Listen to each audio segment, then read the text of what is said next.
தினம்தோறும் விளக்கேற்ற நல்ல எண்ணெய் இதயம் நல்லெண்ணெய்.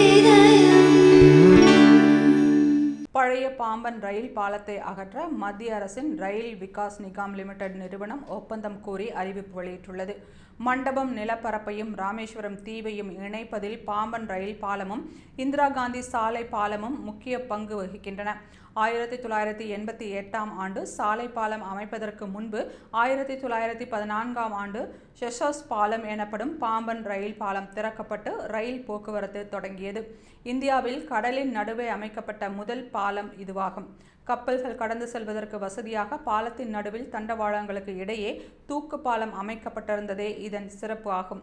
111 ஆண்டுகளை கடந்த இந்த பாலத்தில் அடிக்கடி தொழில்நுட்ப கோளாறுகள் ஏற்பட்டதால் புதிய பாம்பன் ரயில் பாலத்தை கட்டுவதற்கு சென்ற 2019ஆம் ஆண்டு பிரதமர் மோடி அடிக்கல் நாட்டினார்.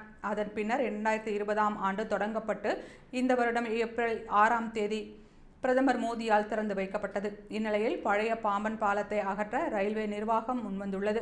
இதுகுறித்து ரயில்வே உட்கட்டமைப்பு திட்டங்களை செயல்படுத்தும் ரயில் விகாஸ் நிகாம் லிமிடெட் நிறுவனம் அறிவிப்பை வெளியிட்டுள்ளது. அதில் 2.3 கிலோமீட்டர் நீளம் கொண்ட பழைய பாம்பன் பாலத்தின் நடுவில் இருக்கும் தூக்கு பாலம், கர்டர் பாலம் மற்றும் தண்டவாளங்களை 2.53 கோடி ரூபாய் செலவில் அகற்ற ஒப்பந்தம் கோரப்பட்டுள்ளது.